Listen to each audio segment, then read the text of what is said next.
মানে কেন আপনি কেন ডাকলেন?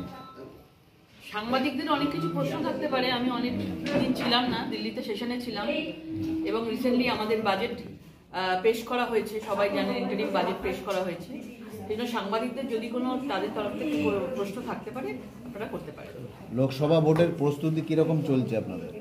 আজকে আমাদের ইলেকশন কমিটির প্রথম বৈঠক ডাকা হয়েছে এবং এটা আমাদের কাছে খুবই গুরুত্বপূর্ণ বৈঠক এবং আগামী দিনে আমরা সবাই জানি যে প্রধানমন্ত্রী নরেন্দ্র মোদীজি অলরেডি তার বাজেটের স্পিচে, রাষ্ট্রপতির স্পিচে তিনি বলেছেন যে 370 বিজেপি পাচ্ছে এবং এনডিএ ইসবার 400-র বেশি আসন পাচ্ছে। সুতরাং স্বাভাবিকভাবে সেটা নিশ্চয়ই বাংলাকে বাদ দিয়ে নয় এবং গৃহমন্ত্রীজি 35টা আসনের টার্গেট আমাদেরকে বেঁধে দিয়েছেন এবং আমরা জানি যে বাংলা থেকে আমরা ভালো লোকসভায় আসন পেয়ে আমরা পার্লামেন্ট যাব এবং সেই জন্যই আমাদের এই লোকসভার প্রস্তুতিকরণ শুরু হয়েছে। কারণ মানুষ রেডি আছে।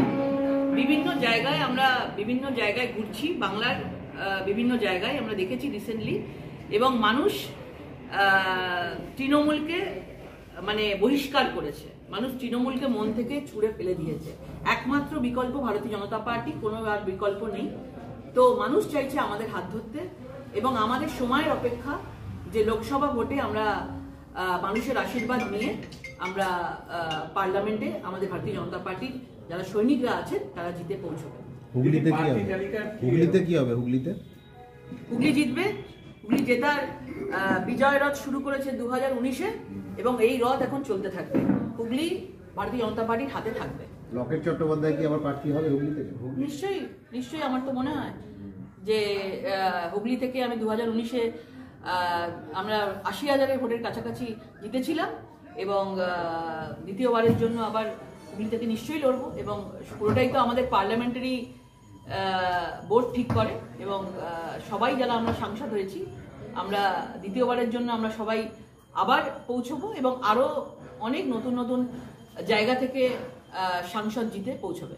উইনিং ক্যান্ডিডেট যারা আছেন তারা সেই একই টিকিট পাবেন বলছেন? উইনিং ক্যান্ডিডেট যারা আছেন আপনারা তারা সেখান থেকেই এই পুরনো জায়গা থেকেই কি সবাই টিকিট পাবে বলছেন? দেখুন, এইটা তো আমি বলতে পারবো না, এখনো পর্যন্ত তো আমার কথা হয়নি, ওপরে কারোর সাথে আলাদা করে কেউ কথা বলেনি। এটা সম্পূর্ণভাবে পার্লামেন্টারি বোর্ড ঠিক করে। পার্লামেন্টারি বোর্ড আগেরবারও ঠিক করেছিল। পার্লামেন্টারি বোর্ডের সিদ্ধান্ত যেটা চূড়ান্ত হয়, আমাদের দলে এটাই প্রোটোকল চলে। পার্লামেন্টারি বোর্ড যেটা সিদ্ধান্ত নেবে সেটাই চূড়ান্ত সিদ্ধান্ত, সেইভাবে আমাদের প্রার্থীরা লড়বে। দিদি বলে তো দিলে দাঁড়াবে। দিদি, আপনাকে নিয়ে বিভিন্ন জায়গায় বিভিন্ন পোস্টার পড়ছে, বিজেপি কর্মীরাই তারা মারছে যে প্রার্থী তালিকা এখানে দাঁড়ালে তারা সমর্থন। দেখুন, একটা জিনিস বুঝতে পারছি, লকেট চট্টোপাধ্যায় কোথা থেকে লড়বে এটা নিয়ে তৃণমূলের মাথা ব্যথা হয়ে গেছে। তৃণমূল লকেট চট্টোপাধ্যায়কে জুজু দেখছে। কোনো সময় তারা বিজেপির নাম করে শ্রীরামপুরে পোস্টার দিচ্ছে, কোনো সময় তারা হুগলিতে পোস্টার দিচ্ছে, কালকে দেখবেন আরামবাগে পড়েছে, পরশু দেখবেন মমতা ব্যানার্জির খোদ কেন্দ্র দক্ষিণ কলকাতায় পড়বে, তারপর দেখবেন ডায়মন্ড হারবারে পড়বে। কারণ লকেট চট্টোপাধ্যায় কোথায় দাঁড়াবে তৃণমূলের মাথা ব্যথার কারণ হয়ে গেছে। এই যে একটা ভয়ের কারণ চারিদিকে তৈরি হয়েছে, এটাতে অন্তত পার্সোনালি বলতে পারি যে ডর মুঝে আচ্ছা লাগা।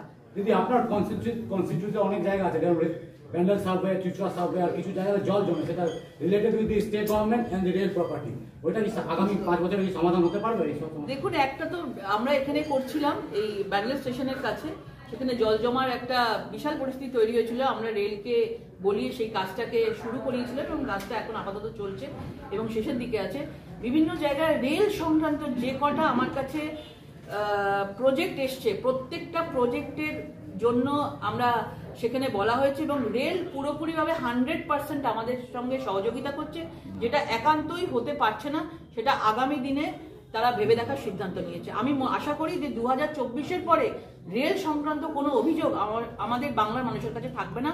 পুরোপুরিভাবে 100% আমাদের বাংলার মানুষকে রেল মন্ত্রী এবং মাননীয় প্রধানমন্ত্রী সবাইকে স্যাটিসফাইড করবে। দিদি, আপনি বলছেন যে আপনাদের এখন যা অবস্থা, তৃণমূলের দুর্নীতির জন্য মানুষ তাদের থেকে মুখ ফেরাচ্ছে।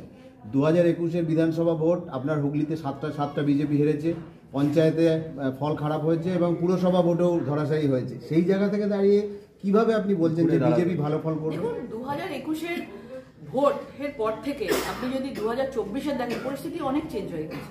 তখন মানুষ আশীর্বাদ করেছে, আবার তৃতীয়বারের জন্য তাকে মুখ্যমন্ত্রী হওয়ার একটা সুবিধা করে দিয়েছিল। কিন্তু তারপরে যদি আপনারা দেখে থাকেন, দেখবেন এখন শিক্ষামন্ত্রী জেলে, পুরো শিক্ষা মন্ত্রণালয়টা জেলে চলে গেছে। রেশনের মানে কোটি কোটি টাকার দুর্নীতি হয়েছে, 3 লক্ষ কোটি টাকার ration card, fake ration card বেরিয়েছে। আপনি বিভিন্ন জায়গায় 100 দিনের কাজের টাকার দুর্নীতি হয়েছে। মনরেগা 4,500 কোটি টাকার দুর্নীতি করেছে, সেই হিসাব এখনো পর্যন্ত রাজ্য সরকার কেন্দ্রীয় সরকারকে দিতে পারেনি।